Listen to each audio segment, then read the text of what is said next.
Eh bien, le bonjour à chacun de vous. Mon nom, c'est Benoît Voyer. Toujours heureux de vous retrouver. Chaque vie est un roman, je vous l'ai déjà dit, un roman qui s'inscrit dans l'histoire de l'humanité. Chacune d'elles, on n'est pas banal, et mérite d'être racontée. C'est pour ça que je vous raconte l'histoire de ma famille. Le 6 juin 1911, Edgar Voyer épouse Alice Chenard à Saint-Alexandre de Kamouraska. Il s'agit de mes grands-parents. Le mariage est présidé par l'abbé Adolphe Michaud. Edgar et Alice ont 22 ans.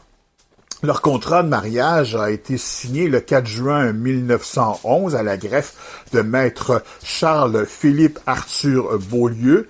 Il apparaît au numéro 4526 de son registre.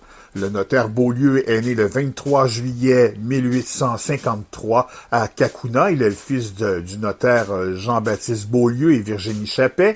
Il a épousé Henriette Ouellet le 17 février 1896, la fille de Jules Ouellet et Domitilde Hermine Pelletier de Saint-Alexandre de Kamouraska.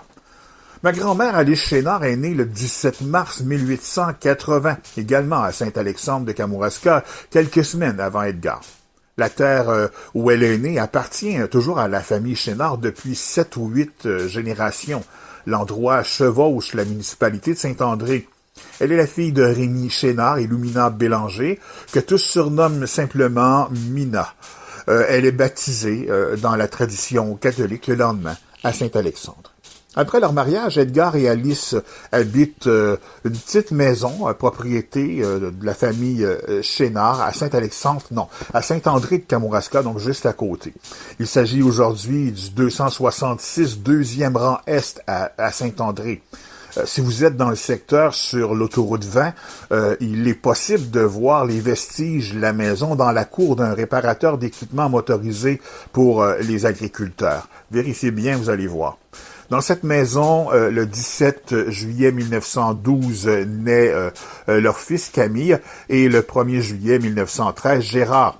Le 10 novembre 1913, Rosario Voyer, le frère d'Edgar, épouse Anna Dumais à Saint-Alexandre.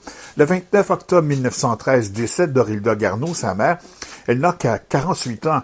Ses funérailles auront lieu à Saint-Alexandre le 3 novembre. Le même jour, elle est inhumée dans le cimetière de la paroisse auprès de son mari, cimetière qui est situé juste en face de l'église de Saint-Alexandre de Kamouraska. Le 11 juillet 1914 naît la fille d'Alice et Edgar Voyer, ça va s'appeler Simone. Le 27 juillet 1915, Armand Voyer, un autre frère d'Edgar, épouse de son côté Camilla Pelletier à Saint-Alexandre. La ronde des naissances se poursuit dans la petite maison du couple Voyer-Chenard à Saint-André de Kamouraska. Le 1er juin 1916 naît Madeleine, le 3 mars 1918 naît Germaine, le 29 mai 1921 c'est au tour de Rachel et le 21 mai 1923 c'est au tour de Jean-Marie. Dans la première semaine de juin 1923, sans en parler à personne, Louis-Philippe, le jeune frère d'Edgar, prend le train vers une destination que lui-même connaît pas. Il reviendra, c'est un coup de tête, hein? Il reviendra jamais dans le Kamouraska, même il ne reviendra jamais au Canada. Edgar et le reste de la famille n'auront plus jamais de ces nouvelles, mystères et boules de gomme. Éventuellement, je vous reparlerai de lui grâce à mes recherches généalogiques. Dans les papiers gouvernementaux, les papiers officiels, je retrouverai les traces de son existence. Ça me permettra, un peu avant sa mort en 2021, de donner des nouvelles d'oncle Louis-Philippe à mon père Roméo. Il était vraiment heureux que je dénoue ce grand mystère, pour toute la famille d'ailleurs. Entre 1923 et 1906, le clan Voyer-Chénard déménage à la Pocatière. Le 18 novembre 1925, c'est là que naît mon oncle Gabriel, le frère de mon père. Et puis, puisqu'Edgar travaille pour la famille Plourde à Bûcher-du-Bois, on s'établit sur la rive du lac de l'Est, juste au coin d'un ruisseau qu'on appelle encore de nos jours le ruisseau Voyer, en mémoire du passage du clan Voyer-Chénard.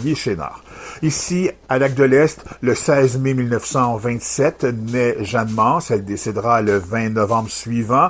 Le 3 novembre 1928, il naît à son tour Isabelle. Et le 23 décembre 1930, Roméo, mon père, il sera baptisé le jour de Noël. C'est mon père et j'en suis très fier. Et j'ai visité ce coin-là. Aujourd'hui, il n'y a plus de village, rien. Quelques vestiges, mais bon, c'est vraiment émouvant quand on s'y rend puisque mes racines y sont. Au recensement de 1931, mon grand-père Edgar a 41 ans, ma grand-mère Alice 42 ans. Ils habitent toujours sur le bord du lac de l'Est, dans le canton de Chapais-Pinchot. Il y a bien du monde dans la petite maison en bois rond. Camille 18 ans, Gérard 17 ans, Simone 16 ans, Madeleine 15 ans, Germaine 12 ans, Rachel 10 ans, Jean-Marie 8 ans, Gabriel 5 ans, Isabelle 3 ans et mon père Roméo qui a 5 mois. 3 ans plus tard, enceinte du malécite Tancrède Dionne, sans être marié, Edgar ne sera pas tendre à l'endroit de sa fille Madeleine.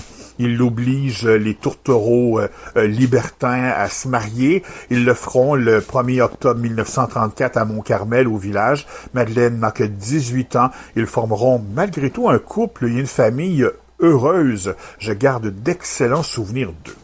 Pour relire les notes de cette chronique, consultez la section au fil des jours, des mois et des semaines de mon blog. Tapez www.benoîtvoyerenliberté.blogspot.com.